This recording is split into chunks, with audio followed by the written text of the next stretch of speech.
खुदावन मसीह यसू में मेरे अजीजों, मैं खुदावन मसीह यसू के जिंदा मुबारक नाम में आप सबको सलाम अर्ज करता हूं, आपको वेलकम कहता हूं इस इबादत में तशरीफ आवरी के लिए। अजीजों, हम परमेश्वर का धन्यवाद करते हैं, उसने हम सबको आज तक अब तक अपने फजल में महफूज रखा। मैं आप सबके लिए हमेशा दुआएं खैर करता हूं और सिर्फ आप ही के लिए नहीं बल्कि सबके लिए मैं हमेशा दुआ गो हूं कि खुदा का फजल सब पर हमेशा बना रहे।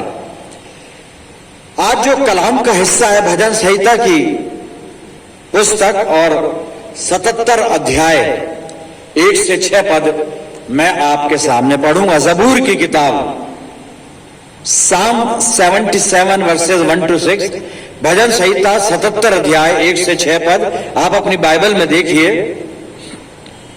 मैं बुलंद आवाज से खुदा के हुजूर फरियाद करूंगा, खुदा ही के हुजूर बुलंद आवाज से, और वो मेरी तरफ कान लगाएगा। अपनी मुसीबत के दिन मैंने खुदावंद को ढूंढा, मेरे हाथ रात को फैले रहे और ढीले ना हुए, मेरी जान को तस्कीन ना हुई। मैं खुदा को याद करता हूं और बेचैन हूं। मैं वावेला करता हूं और मेरी जान निढाल है। तो मेरी आंखें खुली रखता है, मैं ऐसा बेताब हूं कि बोल नहीं सकता। मैं गुज़िश्ता अय्याम पर यानी कदीम जमाने के बरसों पर सोचता रहा। मुझे रात को अपना गीत याद आता है, मैं अपने दिल ही में सोचता हूं। मेरी रूह बड़ी तफ्तीश में लगी है। खुदावन की बरकत उसके पाक कलाम के पढ़े जाने और सुने जाने पर हो, आमीन। आइए दुआ करें। खुदावन मसीह यीशु में हमारे प्यारे आसमानी बाप, बड़े अदब के साथ हलीमी और फिरोतनी की रूह में होकर हम सब तेरे बच्चे तेरे पाक कदमों पर सरनिगू हैं। इस ईमान के साथ हम दुआ में हैं कि हमारा जिंदा और सच्चा खुदा हमारे बीच में मौजूद है। आसमानी बाप, ये वक्त है तेरे जिंदा और मुबारक कलाम पर मनन करने का। हम सबको पाक रूह का मसा अता कर कि हम पवित्र आत्मा की अगुवाई में होकर तेरे पाक कलाम के भेदों को समझ सके। प्यारे खुदावन, तेरे पाक कलाम के जरिए से तेरी पाक मर्जी को मालूम करें और फिर अपनी जिंदगी तेरी मर्जी के मुताबिक इस जहान में बसर करने वाले हों।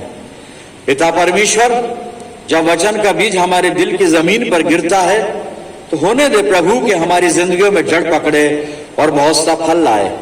दयालु पिता, जब तक हम तेरी संगति में हैं कोई भी तीसरा हमारे बीच में आने ना पाए।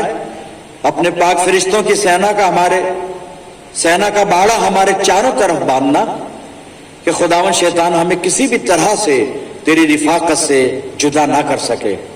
प्यारे बाप, अपने आप को हर तरह से हम तेरी अधीनता में सौंप देते हैं और इस दुआ को बड़े ईमान के साथ, हलीमी के साथ तेरे प्यारे और इकलौते बेटे, अपने निजात देने वाले खुदावन यीशु मसीह के जिंदा और मुबारक नाम के वसीले से मांगते हैं। सुन और कबूल कर ले, आमीन। अजी तो एक बार फिर हम परमेश्वर का धन्यवाद करते हैं अच्छी संगति, अच्छे समय के लिए।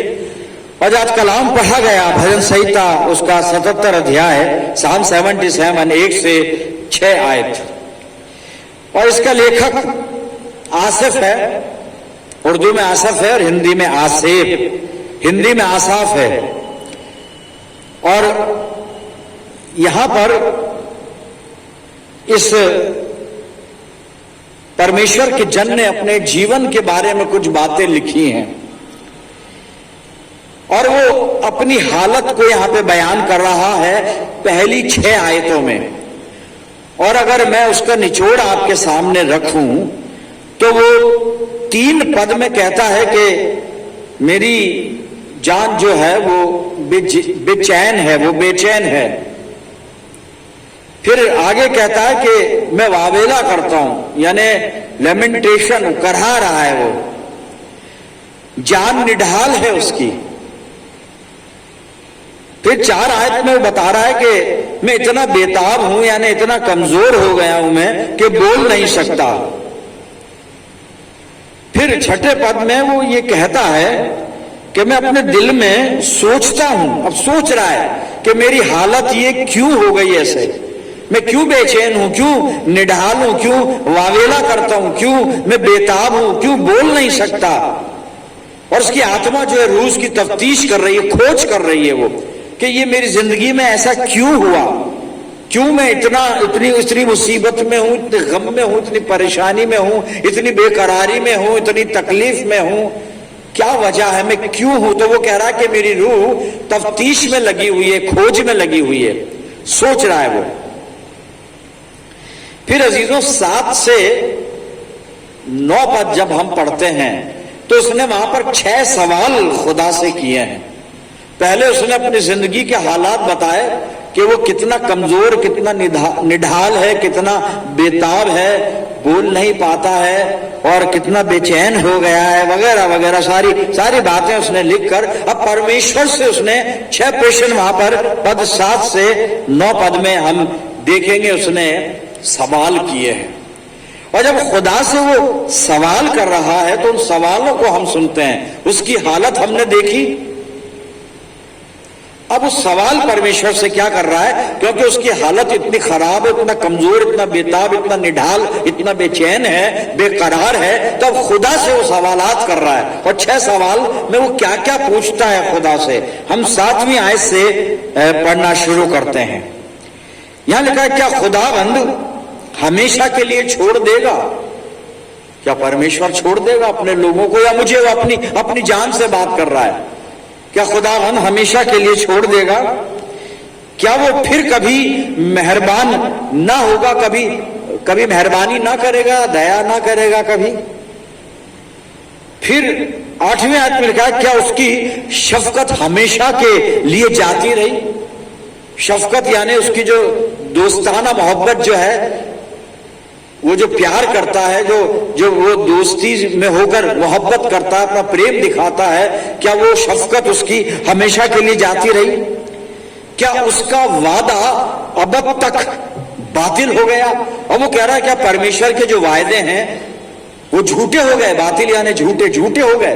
क्या खुदा झूठे वादे करता है, या अब उसके वायदे झूठ में बदल गए? खुदा से वो बातचीत कर रहा है प्रार्थना में, और इतनी बातें वो बोल चुका। आगे कहता है, क्या खुदा कर्म करना भूल गया? क्या खुदा अब कर्म नहीं करता? और आगे इस 9 पद के आखिरी हिस्से में कहता है, क्या उसने कहर से अपनी रहमत जो है वो रोक ली है? यानी उसने कहर हम पे किया, क्रोधित होकर क्या उसने अपनी रहमत को, जो हम पे वो रहम करता है, जो हम पे दया करता है, क्या उसने रोक लिया? मेरे अजीजों, ये 6 सवाल परमेश्वर से पूछे गए हैं कि क्या खुदा हमेशा के लिए छोड़ देगा? क्या वो कभी मेहरबान ना होगा? क्या उसकी शफकत जो हमेशा के लिए जाती रही, उसका वादा झूठा हो गया? क्या खुदा कर्म करना भूल गया? क्या वो अपने कहर में अब हम पर रहमत नहीं करेगा? उसने रहमत रोक ली, अपना रहम रोक लिया उसने, वगैरह वगैरह। क्या खुदा ऐसा हो सकता है? क्या मेरा और आपका खुदा ऐसा खुदा हो सकता है क्या कि जो रहम करना छोड़ दे अपने बंदों पर, प्यार करना छोड़ दे अपने बंदों से, अपने बंदों पर से कृपा दृष्टि हटा ले, वो अपने बंदों पर कर्म करना बंद कर दे, उन पे मेहरबानियां ना करे, और क्रोधित होकर अपनी रहमत रोक ले, यानी उन पर रहम ना करे? क्या ऐसा कर सकता है क्या खुदा ऐसा है क्या, या हो सकता है क्या? और विशेष तौर से यहां पर आसिफ ने जो अपनी हालत बयान की है कि मैं बेचैन हूं, मेरी जान निढाल है, मैं बेताब हूं, मुझे नींद भी नहीं आती, बोला भी नहीं जाता, वगैरह वगैरह, ये सारी बातें। और तब उसने परमेश्वर के ऊपर ये 6 सवाल दाग दिए उसने कि ये क्या खुदा ऐसा कर रहा है? खुदा ने हमें छोड़ दिया, खुदा हमें भूल गया, उसके वादे झूठे हो गए, अब वो हम पे दया नहीं करता, कृपा नहीं करता, अनुग्रह नहीं करता। मेरे अजीजों, क्या परमेश्वर ऐसा हो सकता है क्या? और विशेष तौर से आज के दौर में जब हम देखते हैं कि चारों तरफ बड़ा बड़ा तजबजब का आलम है, बहुत ज्यादा हालात खराब हैं और चारों तरफ परेशानियां, संकट, हर तरह की मुसीबत, जॉब की प्रॉब्लम, ये भी एक प्रॉब्लम, बड़ी बड़ी प्रॉब्लम पैदा हो गई है ये कोरोना काल की वजह से। कईयों की नौकरियां चली गई, जॉबलेस हो गए बेचारे, बड़े हैंड टू माउथ हैं, बीमारियां भी हैं,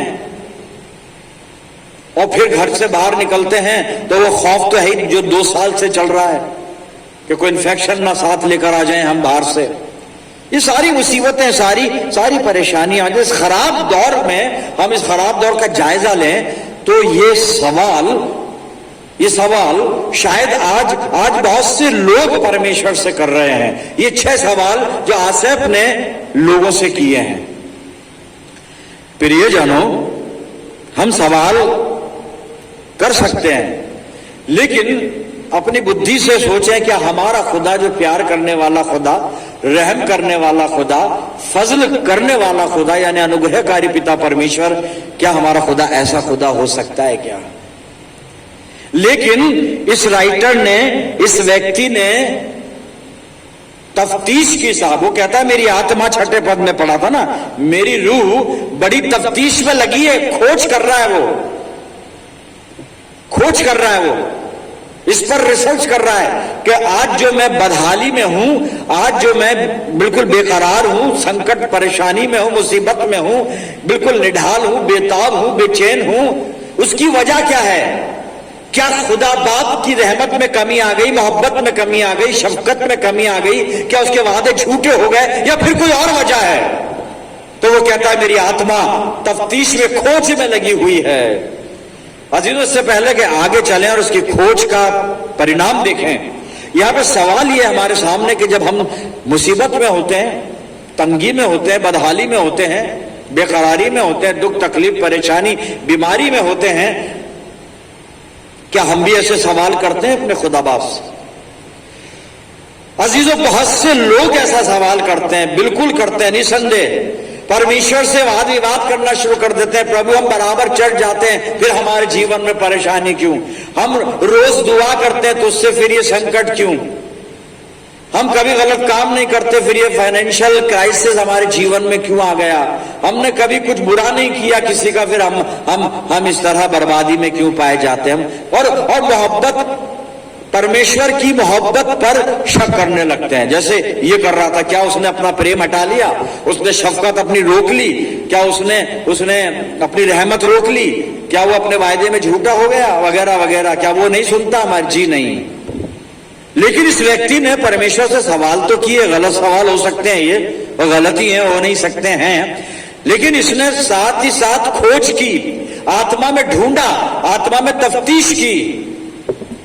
हम तफ्तीश क्या की इसने? अभी बताऊंगा, मैं वचन में से ही बताऊंगा। मेरे अजीजों, हम कभी भी मुसीबत, तंगी, बीमारी, तकलीफ में पड़कर परमेश्वर की मोहब्बत पर शक ना करें। कभी ऐसे फिजूल के सवाल खुदा बाप से ना पूछें। पादी साहब, खुदा बाप हम पर आजकल रहम नहीं करता, हमारी दुआ नहीं सुनता। नहीं जी नहीं, खुदा की मोहब्बत में कमी नहीं आती साहब, लेकिन आप तफ्तीश करिए इसकी तरह। इसने खोजा और इसको उत्तर मिला, इसको रिजल्ट मिला कि क्यों इसकी जिंदगी में ये सारी परेशानियां और बेकरारियां और ये जो आ रही हैं बेचैनियां वगैरह, ये क्यों आई? इसको उत्तर मिला। हम भी ढूंढें, अपने आप में ढूंढें, खुदावंद की रहमत पर, बरकत पर, शफकत पर, मोहब्बत पर बिल्कुल शक ना करें, बल्कि अपनी जिंदगी पर हम नजर डालें। मेरे अजीजों, सो ये कहता है कि मेरी रूह तफ्तीश में लगी है कि खुदा बाप तूने क्यों ऐसा किया, क्यों ऐसा किया, तूने क्यों ऐसा किया?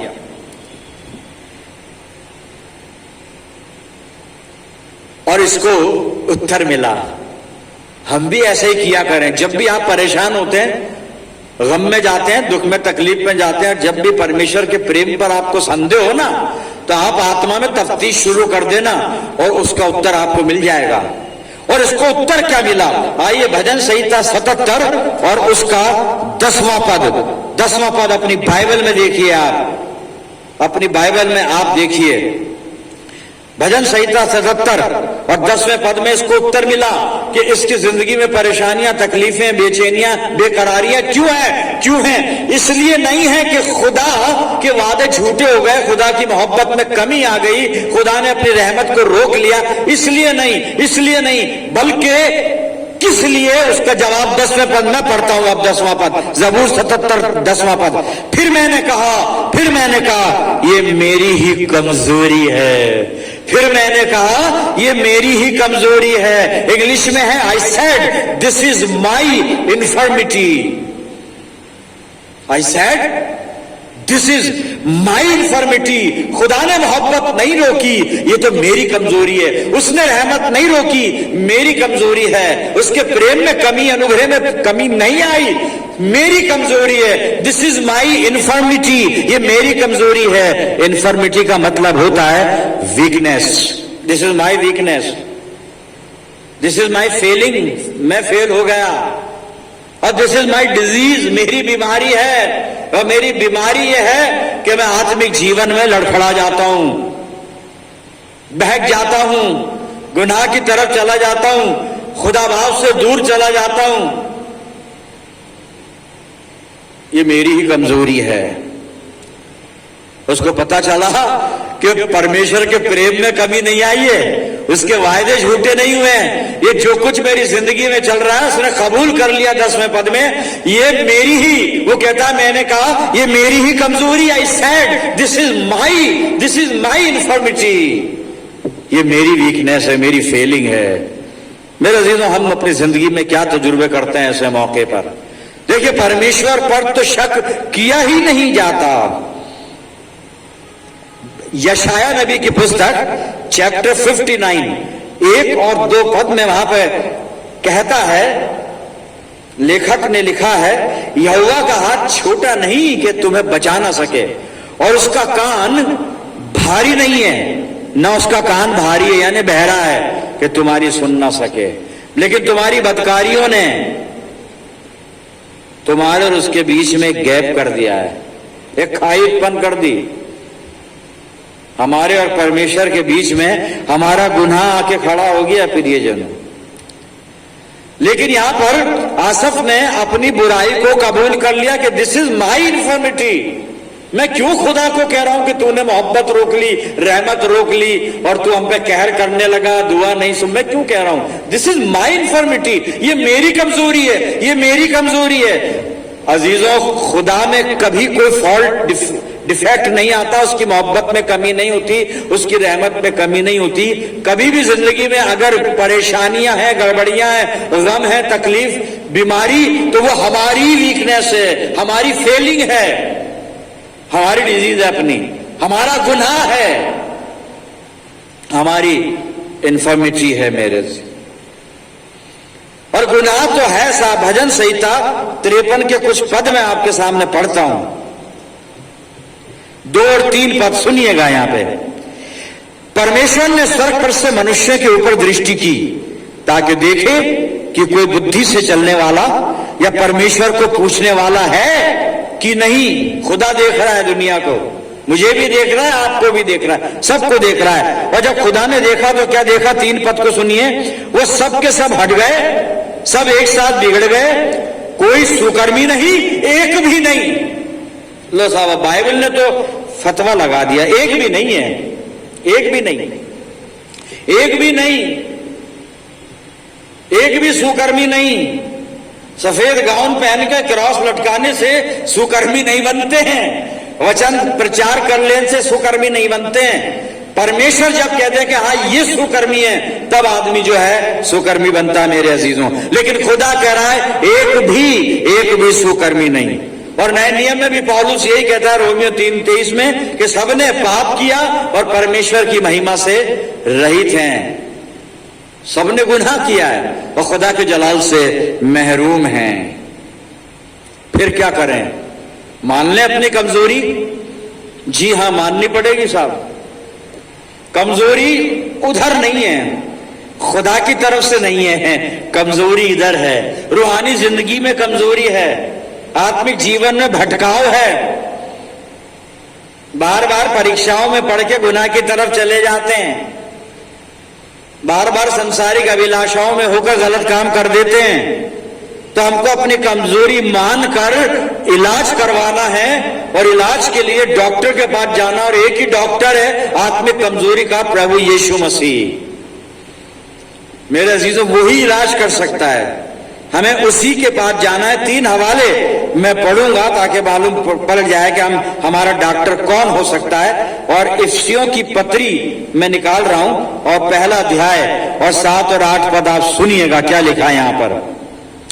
हमको उसमें, उसके लहू के द्वारा, किसमें? यीशु मसीह में। हमको यीशु मसीह में उसके लहू के द्वारा छुटकारा अर्थात अपराधों की क्षमा उसके उस अनुग्रह के धन के अनुसार मिला है जिसे उसने सारे ज्ञान और समझ सहित हम पर बहुतायत से किया। प्रभु यीशु मसीह के लहू के द्वारा हम अपनी इस कमजोरी से छूट सकते हैं, कि जिस कमजोरी में होकर हम अपनी कमजोरी को परमेश्वर की कमजोरी समझने लगते हैं। वो उसकी कमजोरी नहीं होती, दरअसल वो हमारी कमजोरी होती है? This is my infirmity, this is my weakness, this is my failing, this is my disease, this is my sin. सब कुछ मेरी कमजोरी है, और हमारी कमजोरी का इलाज प्रभु यीशु मसीह के पास है। यहां पे यही कह रहा है इफिसियों की पत्री में पौलुस कि यीशु मसीह के लहू के द्वारा हमें छुटकारा अर्थात हमको अपराधों की क्षमा प्राप्त हुई। तो ये छुटकारा वहां से मिलेगा, लेकिन उसके लिए प्रभु यीशु मसीह को जानना पड़ेगा, उसको जानना पड़ेगा व्यक्तिगत तरीके से। जी पहला यूहन्ना की पहली पत्री 2 अध्याय और 1 से 4 पद में पढ़ देता हूं। प्रभु यीशु मसीह को जानना पड़ेगा। साहब हम जानते हैं यीशु मसीह को? नहीं, वो जानना नहीं। यीशु मसीह है क्या चीज, यीशु मसीह कौन है, यीशु मसीह क्या कर सकता है, यीशु मसीह की सामर्थ क्या है, यीशु मसीह का रुतबा क्या है, दर्जा क्या है, वो चीजें जाननी पड़ेंगी। वो यहां पर यूहन्ना लिख रहा है, यूहन्ना की पहली पत्री 2 अध्याय 1 से 4 पद सुनिएगा। हे मेरे बालकों, मैंने ये बातें तुम्हें इसलिए लिखता हूं कि तुम पाप ना करो, और यदि कोई पाप करे तो पिता के पास हमारा एक सहायक है अर्थात धर्मी यीशु मसीह, और वही हमारे पापों का प्रायश्चित है, और केवल हमारे ही नहीं वरन सारे जगत के पापों का भी। यदि हम उसकी आज्ञाओं को मानेंगे तो इससे हम जान लेंगे कि हम उसे जान गए हैं। यह है यीशु मसीह को जानना। यीशु मसीह को जानने का मतलब है उसकी आज्ञाओं को मानना। और यूहन्ना यही लिख रहा है कि यदि हम उसकी आज्ञाओं को मानेंगे तो इसी से हम जान लेंगे कि हम उसे जान गए हैं। 4थी आयत में, जो कोई ये कहता है मैं उसे जान गया हूं और उसकी आज्ञाओं को नहीं मानता वो झूठा है और उसके अंदर सत्य नहीं। उसकी आज्ञाओं को मानना पड़ेगा साहब, तभी तो पता चलेगा कि हम उसको जान गए। तो उसको जानना पड़ेगा। तीसरा और आखिरी हवाला पढ़ रहा हूं, हम इस चीज को समझ लें कि हमेशा की जिंदगी खुदावंद मसीह यीशु के पास है। यानी हमारी कमजोरी का इलाज प्रभु यीशु मसीह के पास है, हमारे पापों की क्षमा और पापों से छुटकारा प्रभु यीशु मसीह के पास है, और हमेशा की जिंदगी अनंत जीवन वो भी खुदावंद मसीह यीशु के पास है। यूहन्ना रचित सुसमाचार 17 अध्याय 1 और 2 पद आप सुनिए। यीशु ने ये बातें कही और अपनी आंखें आकाश की ओर उठाकर कहा, हे पिता, वो घड़ी आ पहुंची है, अपने पुत्र की महिमा कर कि पुत्र भी तेरी महिमा करे, क्योंकि तूने उसको सब प्राणियों पर अधिकार दिया कि जिन्हें तूने उसको दिया है उन सब को वो अनंत जीवन दे। यीशु मसीह के पास हमेशा की जिंदगी है मेरे अजीजों। हमारी जिंदगी की सारी मुसीबतों का, परेशानियों का, तकलीफों का, गमों का, बीमारियों का, उलझनों का, बेताबियों का, बेकरारियों का इलाज खुदावंद मसीह यीशु के पास है। प्रभु यीशु मसीह के चरणों पे चलते हैं, उससे बात करें, प्रार्थना करें। आइए दुआ मांगे। खुदावंद मसीह यस्सु में हमारे प्यारे आसमानी बाप, मसीह यस्सु के जिंदा मुबारक नाम के वसीले से तेरे कदमों पे आते हैं, अपनी प्रार्थना तेरे चरणों पे रखते हैं। पिता परमेश्वर, हम अपनी कमजोरी को मान चुके हैं, हमारी ही कमजोरी है। प्रभु जी, हमारी कमजोरी को दूर करना, और खुदावंद हमारी कमजोरी का इलाज तेरे इकलौते बेटे हमारे उद्धारकर्ता प्रभु यीशु मसीह के पास है। हमें आत्मा की ऐसी अगुवाई दे के हम अपने प्रभु यीशु मसीह से कभी भी अलग ना हो, हमेशा उसकी संगति में बने रहें और उसकी आज्ञाओं का पालन अपने जीवन में करें। दयालु पिता, अपनी जिंदगियों को तेरे अधिकार में देते हैं। प्रभु जी, हमारी सारी कमजोरियों को दूर करना। मैं प्रार्थना करता हूं जितने लोग मेरे साथ दुआ में जुड़े हुए हैं, इन सब अजीजों पर तेरी शफकत, रहमत और बरकत का साया हमेशा बना रहे। प्यारे खुदावन, हम सब मिलकर पूरे आलम के लिए दुआ गो हैं, कुल जहान पर तेरा फजल हो और तेरी रहमत हो। प्रभु जी, अपनी जिंदगियों को तेरे अधिकार में देते हैं और ये दुआ तेरे प्यारे इकलौते बेटे और हमारे हमेशा की जिंदगी देने वाले खुदावन यीशु मसीह के जिंदा और मुबारक नाम के वसीले से मांगते हैं।